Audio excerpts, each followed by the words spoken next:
अल्लाहुम्मा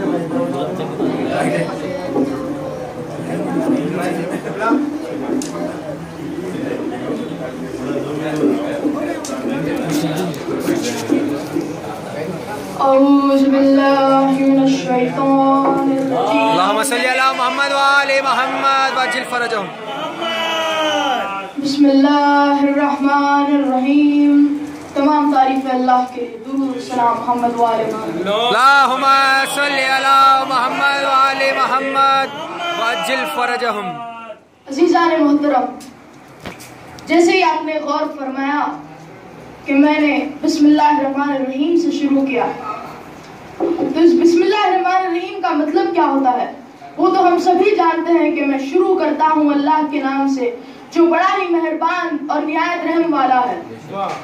लेकिन जो इसका असल मतलब है वो कराची में एक शायर पेश करते हैं कि अली की बादशाही है, अली की बादशाही है।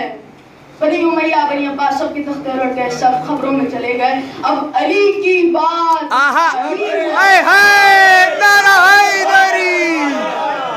अली की बादशाही है, अली इस्म इलाही है, अली अल्लाह का इस्म है, अली है इस्म अल्लाह का, अली इस्म अल्लाह है। वाह वाह। तो ये जो बिस्मिल्लाहिर्रहमानिर्रहीम है तो इसमें इस्म के मानी है नाम, अरबी में इस्म के मानी है नाम। ये जो बे होता है उसे कहते हैं कि बे लेकर, लेकर बे से होता है लेकर, इस्म यानी नाम अल्लाह, तो लेकर इसमें अल्लाह का नाम शुरू करता हूँ, लेकर इसमें अल्लाह, अली इस्म अल्लाह है तो लेकर अली का नाम शुरू करता हूँ जो बड़ा ही निहायत और रहम वाला है। तो अली वलीउल्लाह से मुखालिफत करने वालों, तुम लोग तो कुरान में बिना अली का नाम लिए शुरू नहीं कर सकते।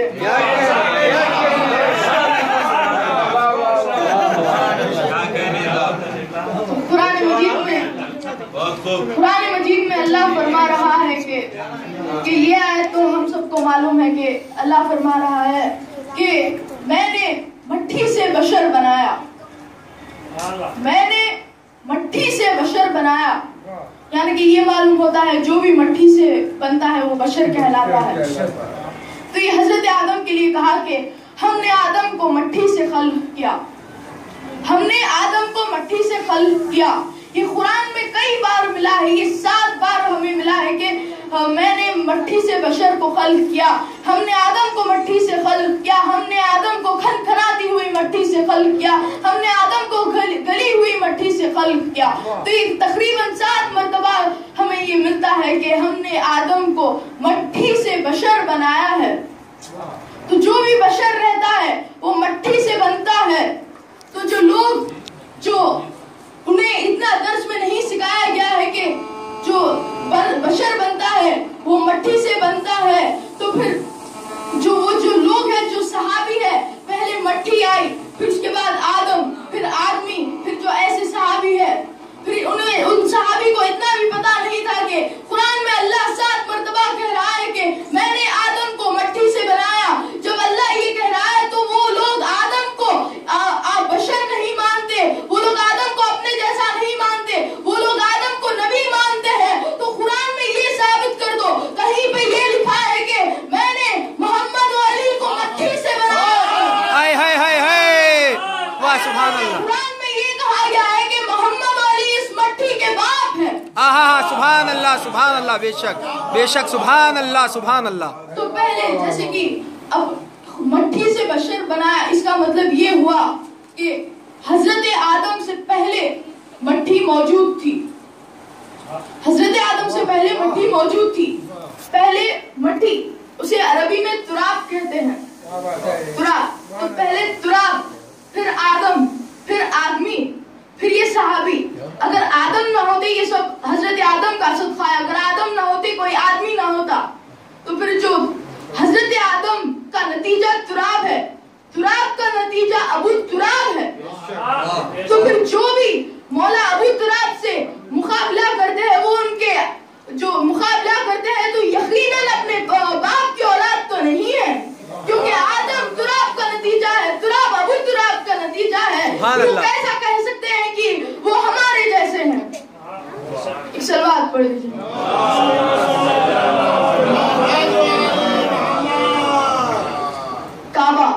काबा जो है वो हमारा क़िबला है। वो हम जो भी अगर 2 रकात भी नमाज पढ़ते हैं तो अगर थोड़ा भी काबे से हट जाए तो हमारी नमाज बातिल होती है।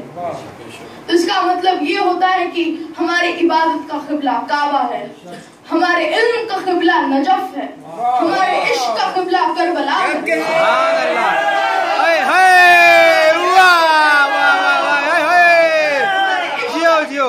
का क़िबला करबला है।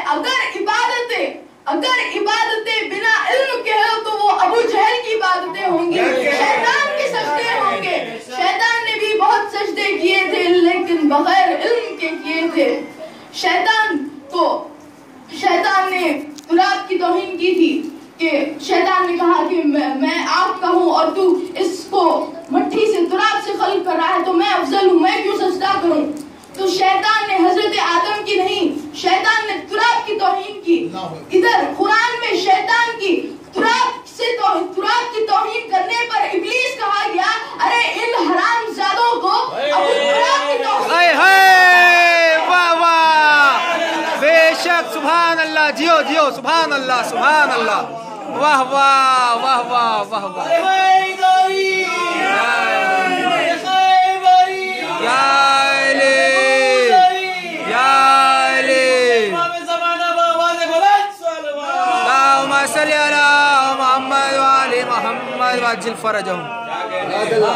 सुभान अल्लाह। इल्म का सजदा होता है। अगर इल्म का सजदा थोड़ा हटकर ज़हरा की त्योड़ी पर भी हो तो कबूल हो जाता है। बेशक, सुभान अल्लाह, क्या कहने, क्या कहने। 1,23,000 असहाबों में से सिर्फ एक सलमान मिन्ना अहल बैत है। सिर्फ एक है, सिर्फ एक। क्यों? क्या सलमान ने ज्यादा नमाजें पढ़ी?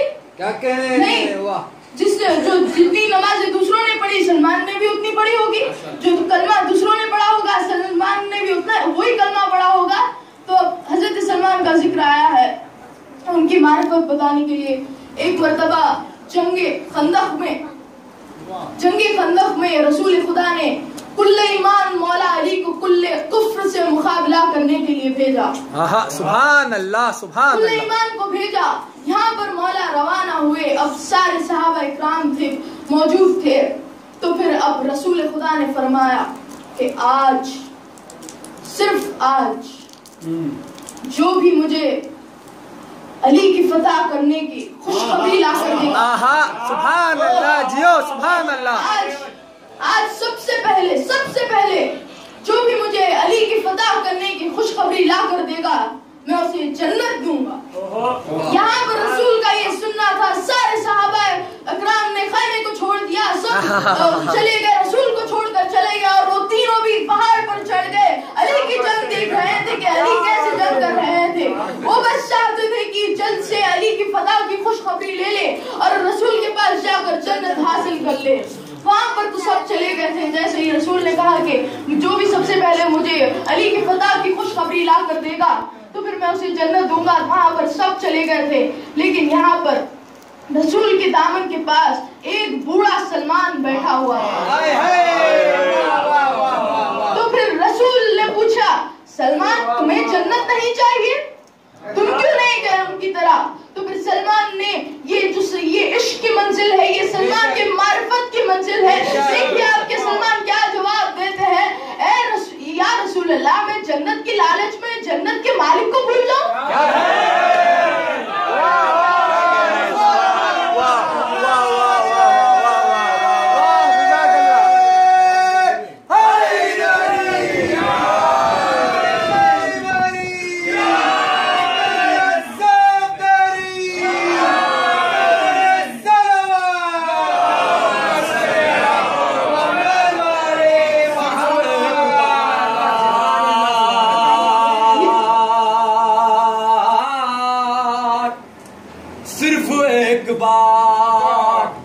दिल से मुर्तजा को तू पुकार, सिर्फ एक बार।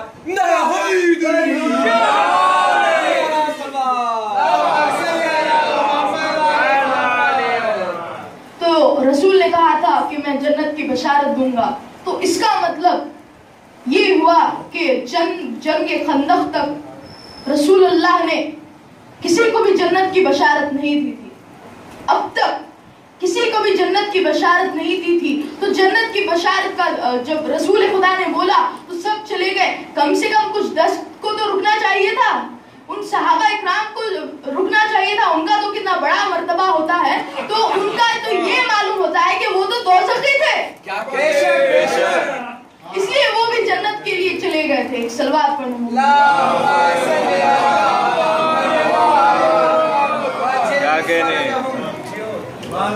बीवी मरियम जो है वो पाकीज़गा बीवी है, वो एक तैयबा बीवी है। क्यों? क्योंकि वो हजरत ईसा की माँ है। हजरत ईसा अभी गैब में हमारे 12वें इमाम के मुंतज़िर है।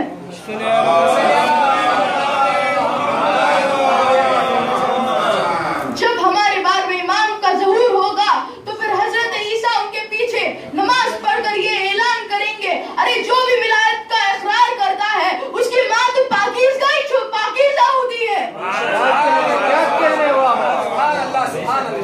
बीबी मरियम रहती थी अल्लाह के घर में। बीबी मरियम अल्लाह के घर में रहती थी, बैतुल मुक़द्दस में। शहज़ादी फातिमा बिन्ते असद रहती थी अपने घर में। बीबी रहती थी अपने घर में, अबू तालिब के घर में। वहां पर बीबी मरियम रहती थी बैतुल मुक़द्दस में, अल्लाह के घर में। यहाँ पर भी बीबी रहती थी कसर शैबा में, अबू तालिब के घर में। यहाँ पर जब हजरत ईसा की विलादत का वक्त आया, अल्लाह ने कहा कि ए मरियम, ये कोई सजा खाना नहीं है, यहाँ से जाओ। और जब यहाँ पर मौला की ज़हूर का वक्त आया तो अल्लाह ने कहा कि ए बीबी, चलो मेरे घर को चलो।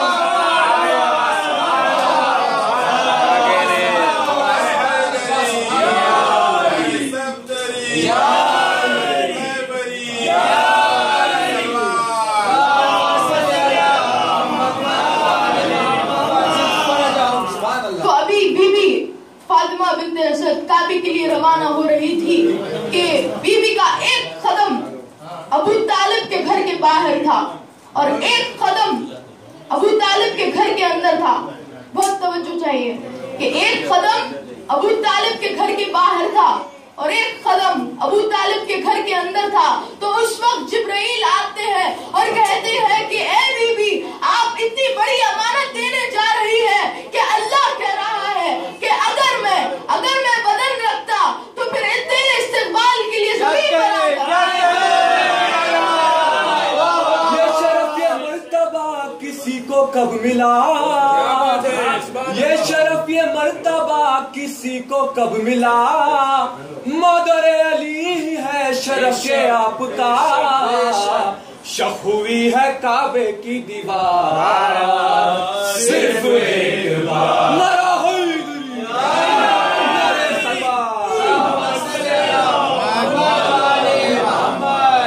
फिर जब 16 रजब का दिन आया, जब बीबी बाहर निकली तो फिर बीबी ना बाहर निकली तो आगोश में मौला थे। तो फिर मौला रसूल खुदा के पास गई, बीबी रसूल खुदा के पास गई और कहा कि या रसूल अल्लाह, मेरा बच्चा आंखें नहीं खोल रहा है। तो फिर रसूल खुदा ने अपनी आगोश में लिया और जब आंखों की तरफ नजर पड़ी तो शायर ने इस मंजर कश को बेहतरीन शेर में मंजर कशी की है कि दोनों की निगाहों में फुरकत के गिले होंगे, दोनों की निगाहों में फुरकत के गिले होंगे, तकमील तबस्सुम को जब होठ खिले होंगे। पूछे कोई काबे से उस वस्ल के मंजर को, जब नूर के दो टुकड़े आपस में